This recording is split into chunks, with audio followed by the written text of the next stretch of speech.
as you are complaining that they have been in office a long time, have you stepped down from your own office? So I'm against term limits. Well said. I'll take it. You can have it. Thank you. Sir. Hi, Kevin Hackett from Berkshire H. I hate to be the last one to speak. Maybe I won't be. Thank you, Gene, because you brought up a lot of great points. The fact of getting people to serve. We have some great people up here that have done a wonderful job, and some of them have gone away and returned, like Dom. Great to have you back. There you are. But, and as Barbara said, about the transparency, this doesn't hurt the village to shuffle things around. If an officer is not able to run, they can still serve on committees. They can still work for the village, just like all of you volunteer your time. They don't have to have a title. They don't have to have an elected office. But at this point, new blood has been said today, and I'm one of the new bloods in the village. And I will say, I have been discouraged by other people who at one point wanted to run for other positions with UCO that's saying, no, things aren't going to change until we can make a change that may be a term limit or things like that. Term limits were instituted prior to me coming to here and then rescinded. I just say, just think about it today. If we want to get some new blood in, term limits won't hurt. These people can still serve on committees. They can work for the reporter. They can do a lot of things to still continue their involvement in the village. Thank you. Molly. Just for the record, I'm against term limits, but I'm here on A little closer. Just for the record, I am against term limits, but I'm here for a personal reason. I lost my clicker on the way in here. Has anybody found one on the floor? I always bring my pocketbook. I put it in the pocketbook, and then it takes me 10 minutes to find it. So today, I have pants on that have a zipper. I swear I put it in this pocket, but it must have dropped through the leg. So if anybody has found an extra clicker, please let me know. Thank you. Oh, clickers adrift. Okay. Wait, no. Now everybody gets to speak. Good morning, Carolyn Speranza, Sheffield Q. My concern, I guess, at the moment is if we in the village had instituted a one unit, one vote procedure, then yes, in fact, we do have the true decision of the village as to who they would like to serve on the executive committee. However, we don't, and as everybody knows, our delegate assemblies sometimes don't even have a quorum. So the village really is not fully represented. And so depending on who shows up, and if they show up and vote really and truly according to the way their association asked them to vote, which nobody has that mindset to know, did they in fact vote for or against what their members wanted, we really don't have an accurate decision as to who, in fact, they truly wish to have serve on the board. So a resolution of that could be the one unit, one vote. Then it's like our presidential election. Yeah. Well, I shouldn't say that.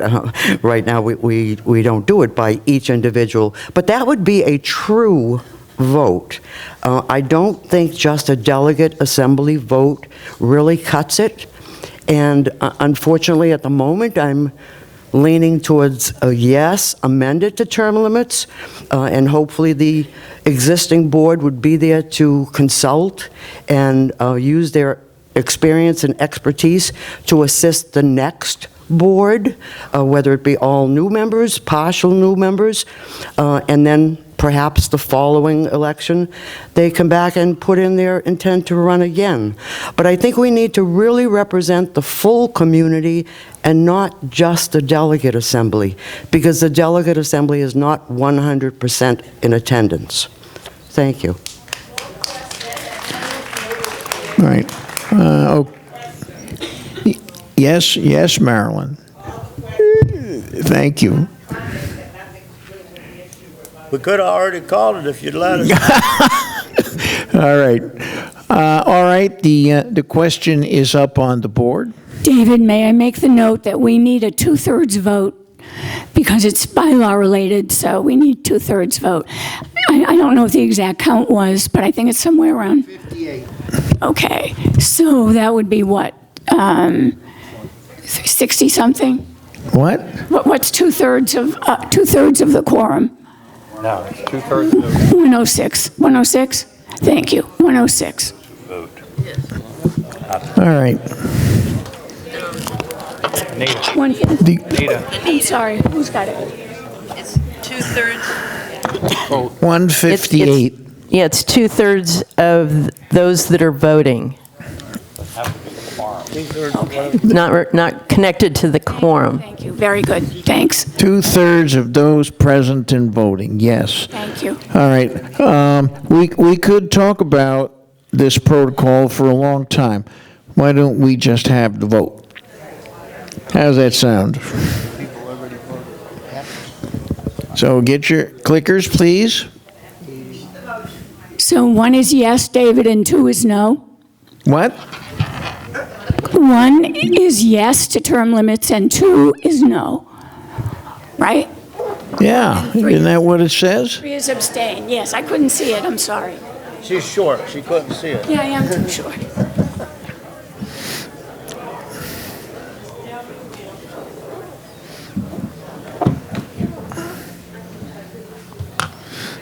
Yeah, get a picture when it comes up, Donald. He's ready. He's got it. 142.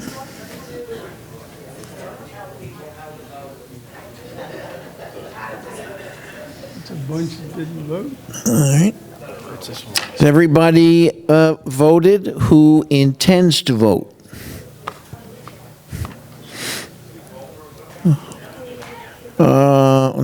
No. Okay. Two. All right. 53. And the lost one is 154. So there it is. Molly lost her. Isn't that 100%? Somebody found it. Yeah. It's all over here. All right. I think we can pull it up, Marilyn. Wow. No term limits this cycle, but it's pretty close. All right. Thank you all. Okay. Next case. Thank you. We'll move along quickly. The next few are ones you voted on before and asked to have modified, so let's go quickly through them. It's on that last 5 pages in the packet again, and under that document, votes for November 1. The first one rather, is Article 3, remodification. This is the one on missed quorum. Do you remember this? That if the delegates, if a motion comes before the delegates and there is no quorum, what we agreed to was that we would go to a second delegate assembly and give the delegates a second bite of the apple. You asked for some change in the language. It's here. I'm going to read it to you just so that we can get this done. If a quorum is not present at any regular, special, or emergency meetings of the delegate assembly, all motions passed by the executive board shall be voted on at the next meeting of the delegate assembly, provided there is a quorum. If a quorum is not present at this next meeting, those motions passed by the executive board shall be enforceable as though passed by the delegate assembly, except for actions and proposals required by the act, other applicable laws, etc. Remember it, I hope? We voted on it twice. I would move that we I would move that this come up for vote. Are you a delegate? I am actually, but I do need a motion, thank you. Would somebody like to move that we go over this? So moved. All right, who made the motion, please? Jackie? Phyllis Richland. I make the motion. Phyllis Richland. Who's that? 1 and 3 modifications. Phyllis, you got? Phyllis Richland. Yes. We have a second? Jackie, we have a second. Discussion? Please, come up, be heard.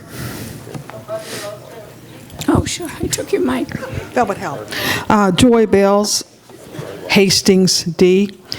I see here that the, I guess the advisory board committee approved it. The officers rejected it, executive board to be announced. And their concern is that the power of the executive board would be diminished. I think the power of the delegate assembly would be diminished. If it doesn't pass, it doesn't pass.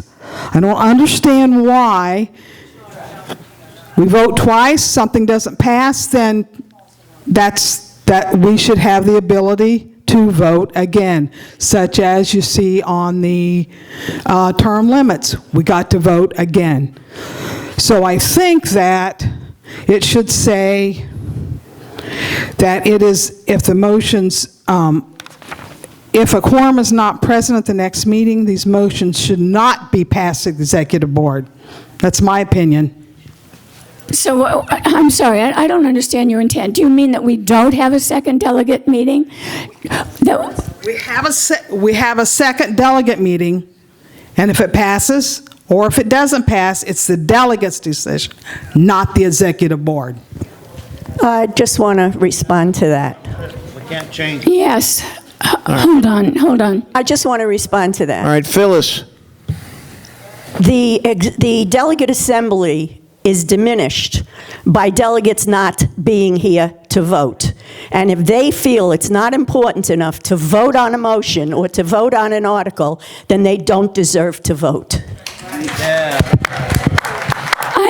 I should have told you also that when this came up to vote, officers and executive board did reject it. And the reasons, several reasons were given. Among them, one is that if you don't have the vote, you're delaying the business of the village by an extra month, and you're diminishing the power of the executive board. Those were two of the reasons given. Okay, should we call the question? Call the question. All right, just for the record, I want to do a quorum check. How many slips have been turned in?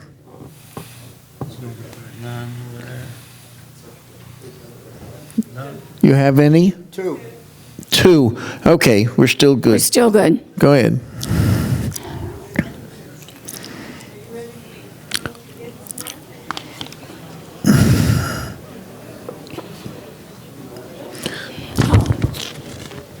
This isn't quorum modification. No, Got the wrong one. Marilyn, the word modification shouldn't be in any of these. It's just Article 3 quorum. Yes. Yes, it was just an extra word. If you're looking for this in any of the documents, it is page 6 of the bylaws that were published in February, and in the revisions. It's also Article 3F2. Someone asked me to make that clear if you weren't following it. But it's all explained on this page 2 of the document at the end of the packet. All right. We ready? They know what they're voting. Yes is for what? Two is, no is for what? Yeah. Yes is for an extra delegate assembly. 2 bites at the apple. If there's no quorum. No means no. If the executive board brings a motion to the delegates and there's no quorum, the executive board decision holds. As it currently is. Yes, exactly. All right. Clickers, please. Click away. Oh, they're ahead of me. Not working on it. Good.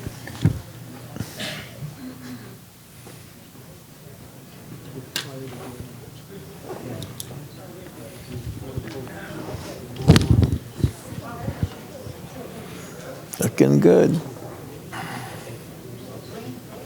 looking good.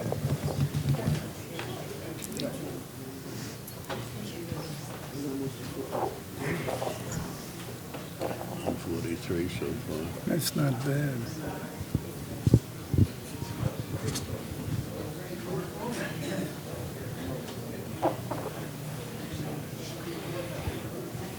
And now,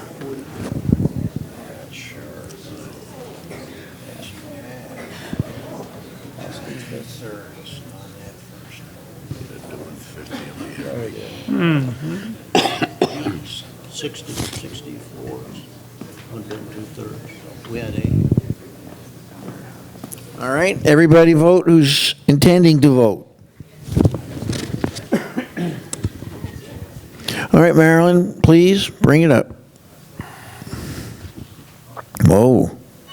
Yes, 82, no, 60. Wow. 1 point? That's interesting. So that's 2 bites at the apple. Bites of the apple. So it is. So it shall be written, so it shall be done. Okay. Let's move on. Thank you for that. Let's move to the next one. And again, when I'm following along those last 5 pages in the packet, and it's the second page, it's Article 5. It too was a remodification. This was under Powers and Duties of the Delegate Assembly, page 11, Article 5A6.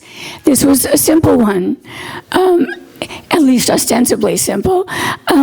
Instead of a line item veto for delegates, you asked us to change it to a line item modification so that it would read, and this is about the duties of the delegate assembly. One of them is, in quotes, approve all budgets of UCO with the authority to amend the budget by exercising a line item modification on items of $2,500 or greater, including reserves.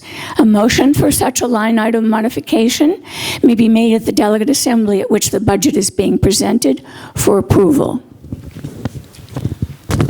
We also had some disagreement on this one. Some people felt that if you have a line item modification, you could have endless discussions at the budget meeting, and it would really prolong them. Others voted for this and wanted this, so it's up today for final vote by you.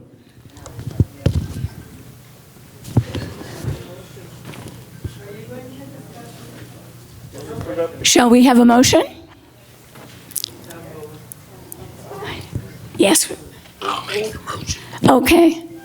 Who moved it? Marilyn? Oh. Paul. Paul moved it, Paul Marilyn moved it, seconded Marilyn seconded it. it? Can we have Okay. the question up on the screen?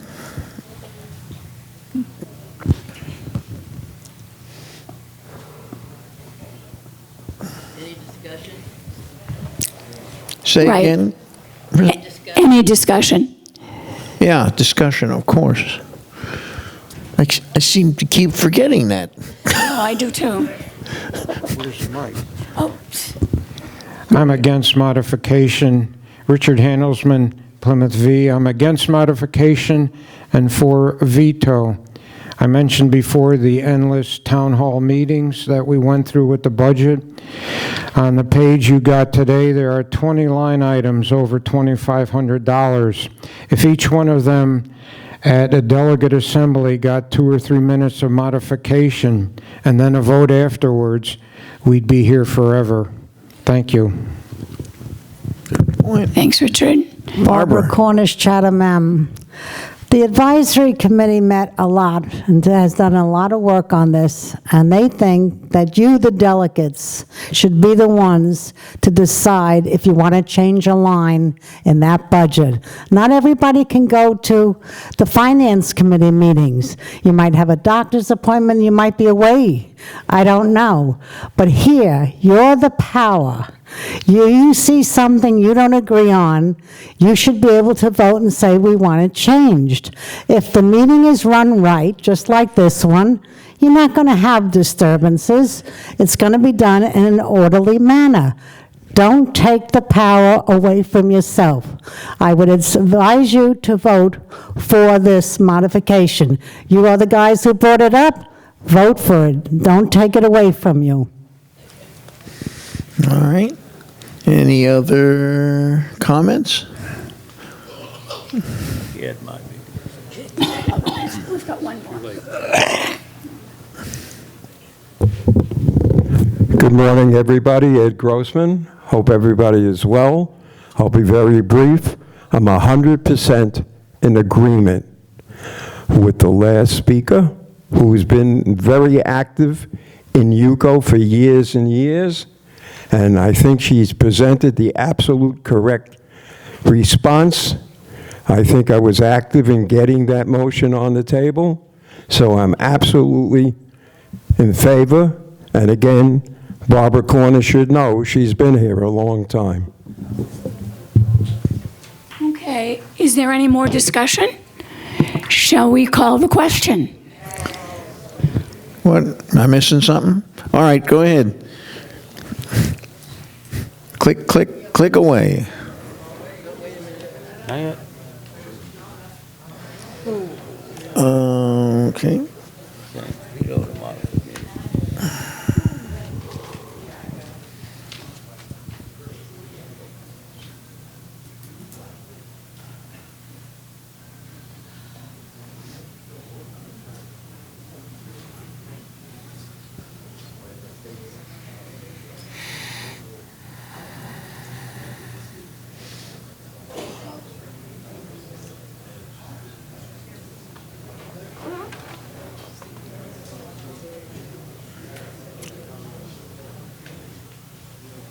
I don't think any of these are passing because you need 2/3 to pass a bylaw change. No, these are, but what they're putting these into the new Now we vote. got, what do we got? The other one was for. I need more votes. Okay, Right? These fair are- enough. These are the proposals for the new body. Right. Need more votes. Wow. No, no, there got to be more of you that haven't voted. It's a very low number. Everybody voted that intends to vote?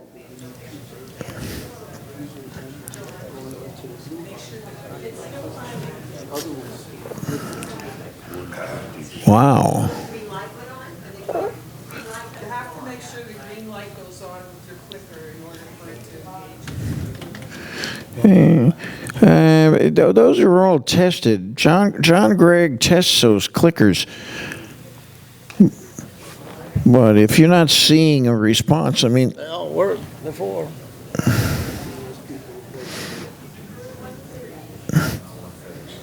just give it a good push, give it a second to register.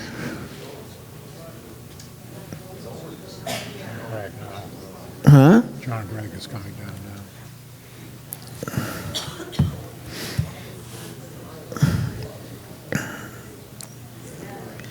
now. All right. Marilyn, bring it up.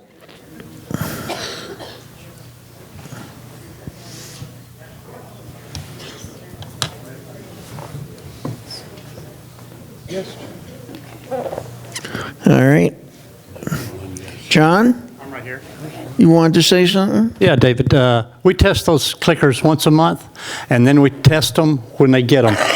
If your clicker has a green light on it, it's working. If it doesn't have a green light on it, bring it to me. All right, fair enough. All right, moving right along. The next one is just a variation of that.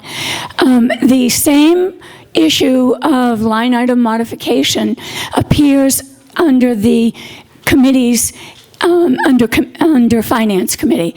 We just made that change, and we want you to agree to it. So line item modification, the very same language, agree to it or not, the same item is going to appear under committees. It's page 22 in the published document, Article 8, Section H3, Finance Committee. So it's a yes, no, or abstain. You want the same language in the one you just voted in the committees. I hope it's really quick and we can I have a motion? We're on page 3. It's on the third page at the end of the packet.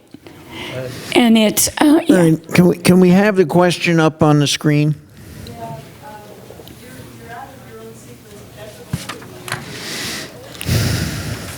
I'm sorry, I can't hear you. It should be the next one. Article 8 modification, line item veto. No, that's not it. Right, that's coming up quickly. No, it's line item veto. It was on your list this morning. Maybe it got... I think that other one that automatically referred to just changed it. Yeah, I'm wondering, because the second one is the very same one that you just voted on, you're just voting to put it in under committees as well to make the bylaws consistent. It's clearly... That's what it said? It says at the bottom, motion refers to Article 8, Section H3. It's clearly within the scope. I don't... It was, yeah, okay, no, it goes back. Are you comfortable with it? I can read it to you again if you're more comfortable, and I'd like to do that and then just call for a vote, if you're comfortable with that. Again, it's the same exact language.